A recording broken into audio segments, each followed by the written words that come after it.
Presiden Republik Indonesia ke-6 Susilo Bambang Yudhoyono pernah melontarkan kalimat bahwa kasus kematian Munir ini adalah test of our history atau ujian bagi sejarah bangsa ini. Namun hingga 12 tahun pasca kematian Munir Said Talib, teka-teki misteri siapa dalang intelektual utama pembunuh aktivis HAM itu cenderung kian samar. Dalam 2 pekan terakhir, Presiden ke-6 Republik Indonesia Susilo Bambang Yudhoyono mengaku merasa tersudutkan akibat desakan dari berbagai pihak untuk merilis hasil temuan tim pencari fakta TPF kasus pembunuhan aktivis hak asasi manusia Munir Said Talib. Terus menguatnya polemik mendorong SBY menggelar konferensi pers di kediamannya di Cikeas, Bogor, Selasa malam. Dalam pidatonya, SBY mengaku akan bertanggung jawab dan menegakkan hukum sesuai rekomendasi tim pencari fakta kasus Munir. Namun, tak ada satupun kalimat SBY yang secara gamblang menjelaskan keberadaan dokumen TPF Munir saat ini. Saya memilih bersama dengan mantan pejabat terkait yang dulu bertugas bersama-sama saya untuk mempersiapkan jawaban yang lengkap dan utuh. Jawaban yang berangkat dari data, fakta, dan peristiwa, serta logika. Saya sebagai presiden waktu itu bertanggung jawab. Saya pun sekarang sebagai mantan presiden, saya bertanggung jawab atas apa yang kami lakukan dulu.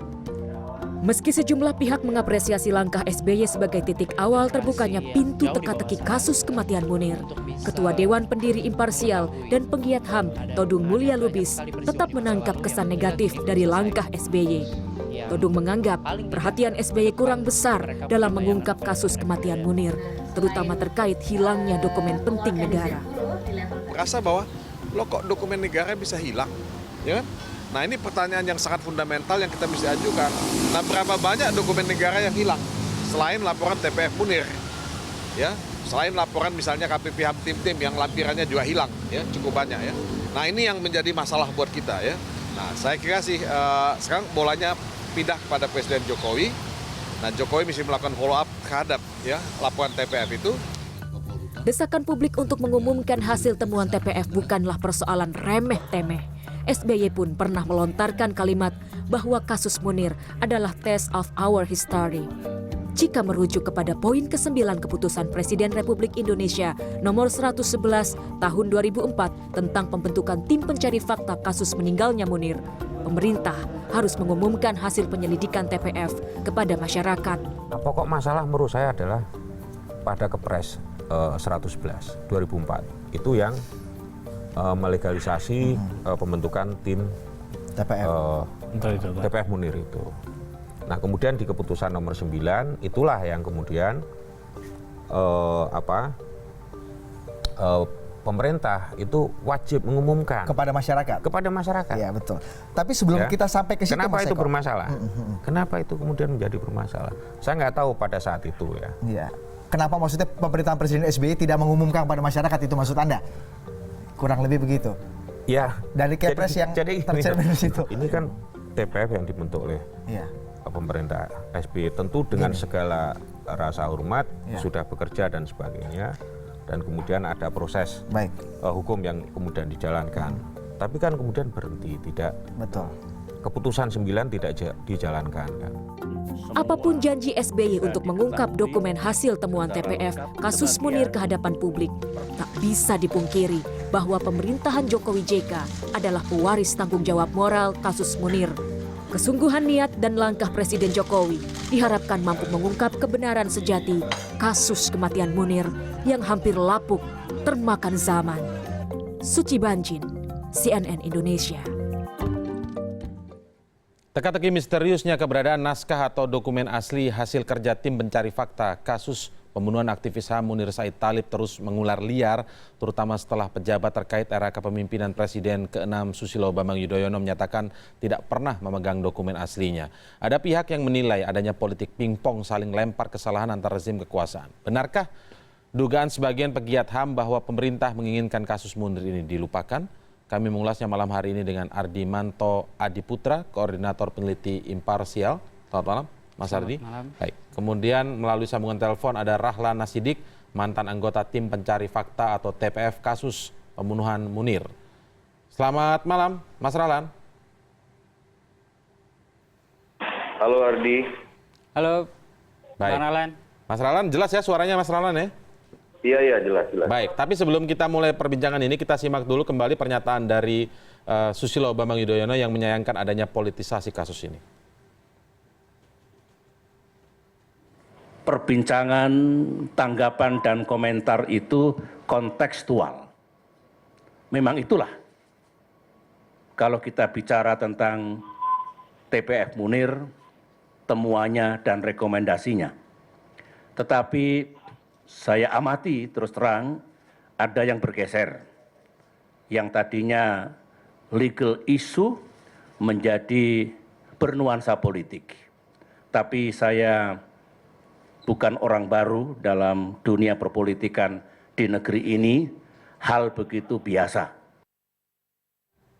Saya ingin mendapat tanggapan dari Mas Rahlan, mantan anggota TPF, melihat apakah memang ini kemudian ada seperti bergeser menjadi isu politik kemudian, Mas Rahlan? Begini, menurut saya kita harus move on kalau kata anak muda zaman sekarang. Sudah harus move on karena move on dari perkara soal dokumen yang dianggap hilang itu ke arah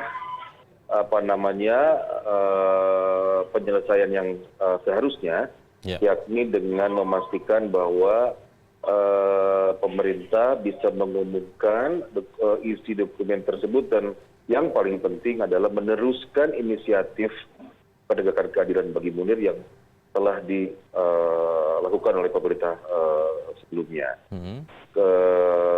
Dan alasan untuk move on itu sudah semakin kuat karena hari ini sore tadi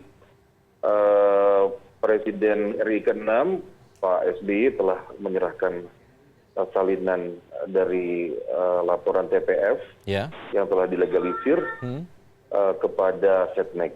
Jadi sekarang bola sudah di tangan Pak Jokowi, silakan Pak Jokowi mengumumkan isi dari dokumen tersebut dan dengan dukungan penuh dari kami semua, baik dari kalangan civil society saya kira seperti yang diwakili oleh imparsial oleh Bung Ardi dan juga dari dukungan politik dari kami di Partai Demokrat.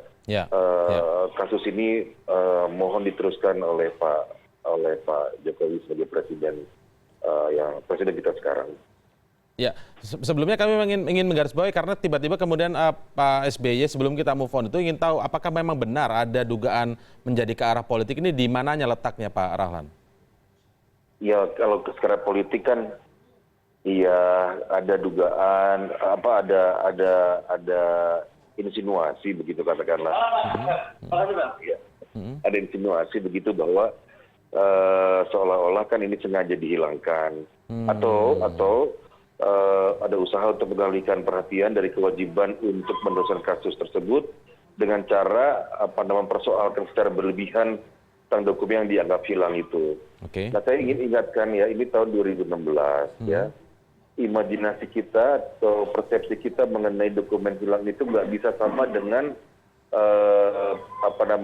hilang dokumen yang terjadi misalnya pada tahun 1960-an misalnya. Pada saat itu kan memang masih mesin ketik ya. Kalau kertasnya hilang ya hilang semua gitu ya kan. Kayak super semar lah gitu, kalau hilang ya hilang, nggak pernah bisa dicek karena nggak ada filenya. Kalau sekarang kan lain, sudah digital. Jadi kalaupun yang asli itu ya file sebetulnya, karena semua dokumen di luar file itu kan sebenarnya kan hasil dari print out dari file tersebut kan sebetulnya ya kan. Nah kan filenya ada gitu. Jadi dokumen itu nggak pernah hilang sebetulnya.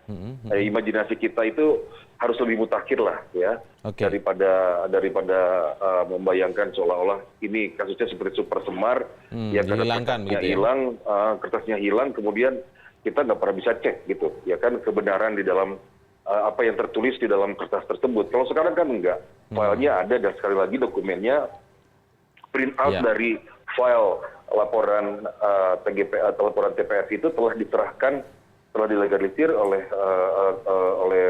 pihak Pak SBY tadi sore ke pihak Setnek RI. Baik, Jadi intinya maksudnya adalah pemerintah sebenarnya tidak perlu beralasan sekarang untuk kemudian masalah hilang karena ini adalah era modern yang ada sejumlah backupnya gitu ya. Untuk menerus-teruskan perkara dokumen hilang ini sekarang kita mulai saja dengan dukungan penuh dari publik dan dukungan politik dari semua pihak di partai politik yang menginginkan kasus ini diungkap dan keadilan ditegakkan. Kita minta Pak Jokowi untuk menunjukkan komitmennya, menuntaskan kasus pembunuhan Munir ini.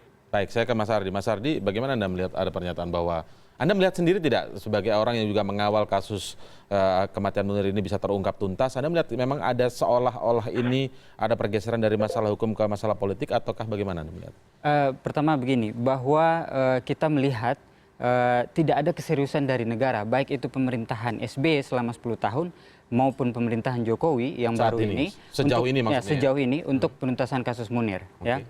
Apa indikasinya Anda menyatakan?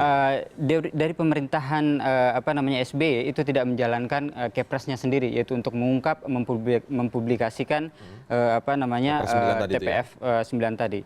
Dan juga dari pemerintahan Jokowi ini seharusnya bisa diambil di awal kepemerintahannya itu langkah yang konkret sebetulnya untuk penuntasan kasus Munir jika pemerintahan ini itu betul-betul berkomitmen untuk penuntasan kasus Munir. Nah, yang kedua ini hilangnya dokumen TPF Munir ini menunjukkan bahwa ada sebetulnya kekuatan yang power yang besar ya.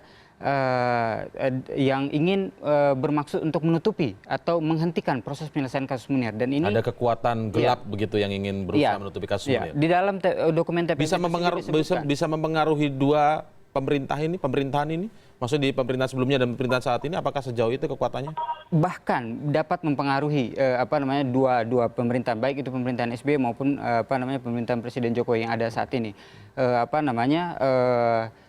Hilangnya dokumen TPF Munir ini yang sebetulnya itu merupakan arsip penting negara, ini tentu menjadi tanda tanya besar. Bagaimana negara pemerintahan itu mengelola dokumen-dokumennya?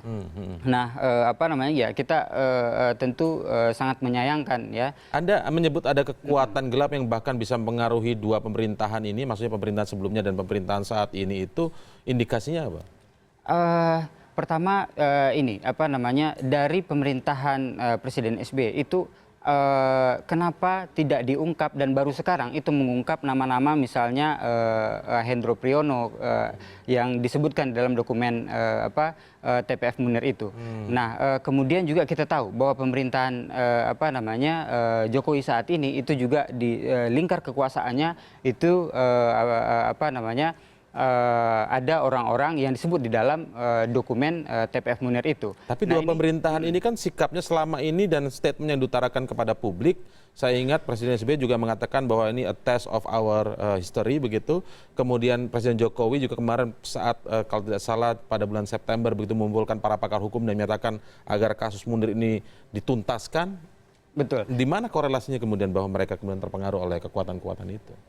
Kita harus mengukur itu dari tindakan nyata, dari komitmen-komitmen yang sudah dibuat. Tidak cukup hanya pernyataan itu dibuat di publik bahwa mereka akan berjanji untuk penuntasan kasus ini, tetapi langkah konkretnya ternyata tidak seperti yang seharusnya dilakukan. Tapi kalau misalnya kita lihat untuk pemerintahan sebelumnya misalnya, karena kita tidak tahu yang pemerintah saat ini mungkin masih melakukan penelusuran ya. Seperti kata Mas Rahlan tadi, move on. Kita akan masuk ke sana, tapi kita harus mengevaluasi juga yang sebelumnya. Pemerintahan sebelumnya kan juga melakukan pembentukan tim pencari fakta, ini kan memang di era pemerintahan sebelumnya. Iya. Kemudian mengeluarkan Kepres bahkan, ini kan bukankah tindakan real ya untuk sebuah komitmen untuk mengungkap ini? Iya. Proses kasus Munir yang sampai saat ini sudah menghukum Polikarpus misalnya dan tim pembentukan tim TPF yang dibentuk oleh Presiden SBY itu patut diapresiasi. Tetapi itu saja tentu tidak cukup. Itu tidak cukup untuk menjadi alasan bahwa pemerintah lalu itu sudah melakukan tugas dan tanggung jawabnya dalam penuntasan kasus Munir. Janji Presiden SBY itu kasus Munir sebagai test of our history itu ternyata masih mengambang dan menjadi PR untuk pemerintahan berikutnya, masih meninggalkan bengkalai untuk pemerintahan berikutnya. Baik, nanti kita akan lanjutkan lagi. Saya penasaran, benarkah memang ada lingkar kekuatan gelap yang mengelilingi dua rezim ini, rezim sebelumnya dan rezim pemerintahan saat ini? Jika memang ternyata ada seperti itu kemudian dan berhasil mempengaruhi dua rezim pemerintahan ini, pemerintahan sebelumnya dan pemerintahan saat ini, maka pertanyaannya Mas Rahlan, bagaimana bisa move on? Kita akan melanjutkan perbincangan ini setelah jeda berikut ini. Tetaplah bersama kami di CNN Indonesia Prime News.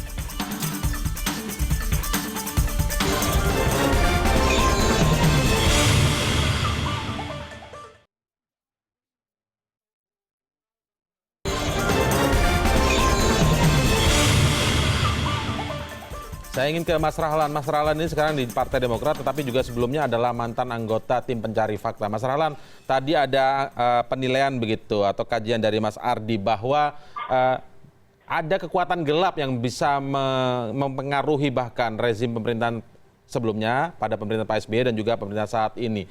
Sehingga ini akan susah kalau mau move on. Bagaimana nih Mas ketika mau membuka hasil TPF itu kalau memang kondisinya seperti itu tadi? Saya nggak mau berkomentar panjang lah ya. Saya anggota TPF, saya bukan cuma anggotanya, saya inisiatornya, dan saya terlibat dengan sepenuh hati di situ. Bukan cuma emosi, tetapi juga keselamatan. Kami bersungguh-sungguh pada saat itu, dan sedikit saja kejujuran harusnya bisa harusnya bisa mengakui bahwa dalam periode pemerintahan Pak SBY, TPF itu dibentuk dan mendapatkan dengan dinamika tentu saja telah berhasil sekurang-kurangnya menghadapkan 3 nama besar di dalam yang kami rekomendasikan dalam laporan ke depan pengadilan, dan 2 diantaranya telah dipidana penjara. Pada sisi yang lain juga harus dikatakan bahwa memang ini kasusnya masih belum selesai. Tapi belum selesai itu bukan sesuatu yang dilakukan dengan kesengajaan, karena sudah pasti ini kekuasaan eksekutif tidak bisa mempengaruhi kekuasaan yudikatif yang pada saat itu membebaskan saudara Mudi PR. Nah, jadi memang diperlukan satu kreativitas baru gitu ya untuk memastikan kasus ini bisa dibuka, dan secara hukum saya tidak melihat cara-cara yang konvensional bisa dilakukan. Mungkin saja ini bisa diteruskan apabila Pak Jokowi bersedia membentuk TPF baru, ya TPF baru dengan mandat kepresidenan yang sama gitu, ya kan, dengan orang-orang yang mungkin jauh lebih baik dari saya dan teman-teman lain pada saat menjadi anggota TPF.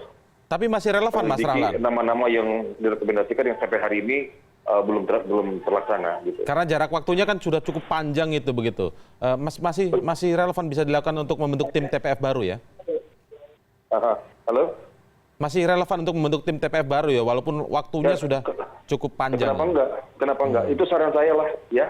Baik, oke. Baik, terima kasih Mas Rahlan. Karena memang ada kepentingan yang lain, atas waktunya kami hargai. Rahlan Nasidik yang merupakan mantan anggota tim pencari fakta dan saat ini menjadi politisi dari Partai Demokrat. Mas Ardi, Anda melihatnya seperti apa ini? Apakah mungkin dengan yang keyakinan tadi, keyakinan analisis Anda bahwa ada kekuatan gelap bahkan berada di pemerintahan sebelumnya dan juga pemerintahan saat ini, artinya masih ada kan berarti orang-orang ini yang di lingkaran pemerintahan dua-duanya itu. Bagaimana kemudian kita bisa berharap secara sepenuhnya begitu bahwa ini benar terungkap untuk membuka saja hasil TPF saja, liku-likunya seperti ini. Ada dokumen yang hilang, kemudian seperti ada dramanya begitu. Bagaimana Sarji melihat ini? Ya, hal pertama yang perlu dilakukan oleh pemerintahan Jokowi adalah setelah dokumen TPF ini diterima oleh pihak istana, itu langsung mengumumkannya kepada publik. Walaupun itu salinan? Iya, walaupun kan itu salinan. Diserahkan oleh Pak SBY begitu kemudian kepada pemerintahan saat ini begitu? Iya. Walaupun itu salinan, pemerintah harus langsung membuka? Iya, karena seperti yang dikatakan oleh Bang Alan tadi, yang aslinya itu sebetulnya adalah file, bentuknya file, dan kemudian tinggal dicocokkan saja. Karena itu kan dokumen tidak hanya satu, tetapi ada di berbagai, diserahkan juga ke beberapa institusi penegak hukum seperti kepolisian, kejaksaan, dan sebagainya. Itu pertama. Yang kedua. Kalau begitu nanti munculnya khawatirnya nih ya, khawatirnya bahwa bisa saja nanti muncul ternyata antara salinan yang satu dengan salinan yang lain beda begitu. Itu kan jadi semakin mengaburkan. Iya. Maksudnya setelah sinkronisasi antar dokumen yang dimiliki oleh berbagai negara. Karena kepolisian itu pasti punya, kejaksaan juga itu pasti punya. Yang kedua adalah perlu diingat bahwa pembunuh Munir ini aktor intelektualnya itu belum terungkap dan dia masih berkeliaran. Dan tentunya kekuatan gelap atau kekuatan besar ini yang membuat kasus ini belum terungkap itu akan terus mengupayakan bahwa kasus ini tidak akan pernah terungkap. Dan itu hanya sudah diyakini oleh teman-teman pegiat HAM atau karena melihat kondisi bahwa ada kekuatan-kekuatan besar itu? Iya, kita melihatnya yaitu dari rangkaian peristiwa dari proses panjang penyelesaian kasus Munir ini. Kita tidak tentu dapat mengambil kesimpulan bahwa banyak sekali hal yang sebetulnya bisa dilakukan oleh pemerintah, oleh aparat penegak hukum, tetapi itu kemudian terganjal atau tidak dilakukan dengan alasan yang tidak jelas. Seperti halnya misalnya dalam kasus Muhdi PR ada fakta-fakta yang sebetulnya itu harusnya menjadi pertimbangan di persidangan, tetapi kemudian itu tidak dipertimbangkan. Kemudian juga Kejaksaan Agung sebetulnya juga bisa mengajukan PK, tetapi kemudian tidak mengajukan PK dalam kasus Muhdi PR, itu juga masih kejanggalan. Kejanggalan. Itu sebelum bisa dilakukan tapi tidak dilakukan. Jadi memang ada persidangan tapi memang tidak sepenuh hati persidangan begitu. Iya. Karena khawatir yang pernah disidang itu akan mengungkap lebih besar lagi. Apakah seperti itu? Ini komitmen dari pemerintah atau negara ini tidak full, tidak sepenuh hati. Kalau tidak ada komitmen, menurut Anda tidak ada komitmen atau keinginan negara ini sepenuh hati mengungkap kasus ini begitu. Kemudian apakah kita bisa sampai pada kesimpulan bahwa memang ada kesalahan negara dalam kasus pembunuhan Munir ini? Bahwa keterlibatan dalam dokumen TPF ada aktor-aktor atau individu ya di Badan Intelijen Negara ini perlu kita tempatkan sebagai untuk pertanyaan besar sebetulnya. Ini kita tentu tidak bisa mengambil kesimpulan secepat itu bahwa pemerintah atau negara lah yang menjadi latar belakang pembunuhan kasus Munir, tapi bahwa ada nama-nama yang disebut tadi yang menjabat pada posisi tertentu dalam institusi negara ini perlu kita garis bawahi. Kalau ada misalnya nanti ada nama-nama yang menjabat pada institusi tertentu tersebut ternyata memang pada akhirnya di ujung kita mengetahui mereka terlibat, apakah ini karena individu ataukah ini sebuah sistem negara akhirnya? Perlu kita selidiki lebih lanjut. Perlu fakta itu perlu kita ungkap. Apakah kepentingan negara atau kepentingan pribadinya begitu maksudnya? Dan untuk itu pemerintahan Jokowi kita harap tidak kompromi dalam penyelesaian kasus Munir ini. Betul-betul mengungkap siapapun itu dalam dibalik pembunuhan kasus Munir ini. Baik, selanjutnya ketika ini kita coba maju ya, ketika tadi salinan dokumennya sudah diserahkan dari SBY kepada pemerintahan saat ini, sementara Presiden Jokowi saat ini tengah memerintahkan kepada Jaksa Agung untuk menelusurinya. Ini kan masyarakat tentu saja tidak ingin dibuat menunggu lagi, dibuat untuk bersabar, karena tadi kata-kata yang keluar adalah bersabarlah, minta waktu pemerintahan saat ini. Apakah memang salinan ini langsung kemudian setelah di cross check dengan salinan-salinan yang lain yang juga dimiliki oleh mantan-mantan anggota TPF misalnya, itu langsung diumumkan saja? Karena sebenarnya mantan anggota TPF sendiri juga mengatakan bahwa kalau kami punya dan kalau memang pemerintah mau meminta, panggil kami gitu. Apa menurut Anda susahnya pemerintahan misalnya saat ini? Ini kan sebenarnya hilangnya bukan karena hilang seperti tadi disebutkan seperti Super Semar. Ketika hilang ya sudah hilang begitu, menjadi susah. Ini kan semua masih beberapa pihak masih memiliki gitu. Betul. Apa yang Anda menaruh ada kejanggalan tidak ketika pemerintah tidak mau memanggil yang masih memiliki ini? Seperti contohnya misalnya mantan anggota TPF. Gugatan teman-teman dari Kontras dan LBH Jakarta terhadap pemerintahan saat ini itu karena pemerintah tidak mau untuk membuka kasus itu. Itu awal gugatannya ke Komisi Informasi Pusat. Nah, ini komitmen ini sebetulnya yang dipertanyakan. Kalau pemerintah itu betul-betul punya komitmen tadi, itu tentunya tidak akan polemik TPF kasus Munir ini tentu tidak akan terjadi, dan gugatan dari kawan-kawan Kontras dan LBH Jakarta tentu juga tidak akan dilakukan. Ada yang menyebut begini, sebenarnya masalah dokumen TPF ini hal yang sederhana tetapi dibuat rumit. Karena saya menjadi agak percaya begitu dengan ada yang menyebut ini begitu, bahwa hal yang sederhana dibuat rumit karena ketika mantan anggota TPF yang masih memiliki ini seperti katakanlah Usman Hamid begitu mengatakan saya menunggu pemerintah untuk meminta saya menyerahkan bukti atau dokumen TPF ini begitu. Kian sederhana, artinya masih ada yang punya begitu. Sekarang pun sudah diserahkan oleh salinannya oleh SBY begitu. Tinggal mengumumkan sebenarnya kan sesuai dengan keputusan KIP tadi kan. Nah, apa menurut Anda apa yang dihindari oleh pemerintah saat ini? Mengumumkan TPF kasus Munir ini itu adalah amanat Kepres sebetulnya. Dan jika itu tidak dijalankan, masih berlaku ya Kepresnya ya? Sebetulnya TPF itu sudah dibubarkan, jadi wajar tadi kalau ada mantan anggota TPF mengatakan dia menunggu, jadi dia tidak secara aktif menyerahkan karena TPF itu sendiri sebetulnya sudah dibubarkan, dan kemudian PR yang belum dikerjakan oleh pemerintah terhadap melalui Kepres itu yaitu mengumumkan ini kepada publik. Jadi sangat jadi pertanyaan besar dan perlu kita garis bawahi kenapa pemerintah baik yang dahulu maupun sekarang itu tidak melakukan hal itu, mengumumkan hasil TPF ini ke publik, dan ini yang menjadi tanda tanya besar bagi kita.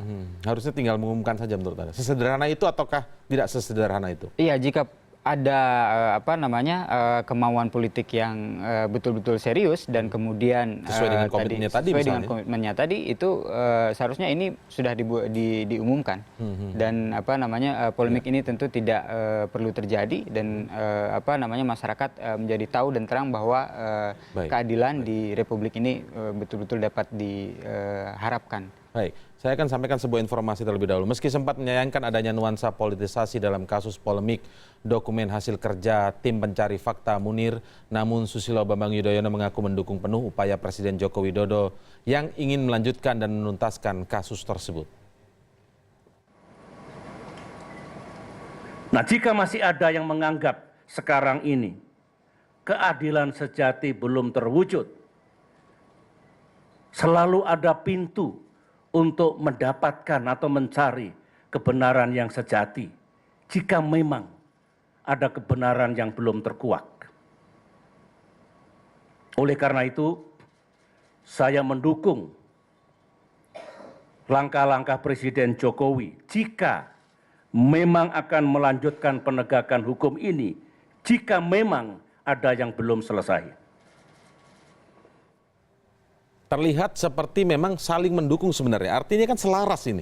Yang satu ingin menuntaskan juga begitu, bahkan membentuk TPF, mengeluarkan Kepres, walaupun tidak dijalankan juga Kepres itu karena alasan ranah yudikatif tidak bisa dipengaruhi oleh ranah eksekutif begitu kan. Tadi alasan disampaikan oleh Pak Rahlan seperti itu. Lalu pemerintah saat ini juga berkomitmen. Artinya sebenarnya selaras gitu. Tapi kok terkesan yang ada sekarang ini, bahkan beberapa pihak pegiat HAM yang lain juga mengatakan ini sepertinya ada pingpong begitu loh. Oh itu rezim yang lalu kenapa nggak dibuka? Terus yang rezim sekarang, loh ini sudah salinannya sudah ada kenapa tidak dibuka? Ini kan menjadi semacam drama yang sengaja dibangun. Anda melihatnya seperti apa? Apakah ini bisa akan selesai atau seperti rekan-rekan yang kemarin melakukan aksi unjuk rasa begitu di kantor LBH kalau tidak salah, yang mengatakan bahwa sepertinya ada upaya negara untuk mencoba melupakan kasus Munir ini. Anda setuju dalam hal itu tidak? Ya, seperti tadi yang saya katakan bahwa pertama kesan kita terhadap pemerintahan rezim Jokowi itu dengan menyatakan bahwa ke publik bahwa dokumen TPF Munir ini hilang atau tidak berada di tempat ini sebuah bentuk untuk menghindari tanggung jawab penuntasan kasus Munir ini.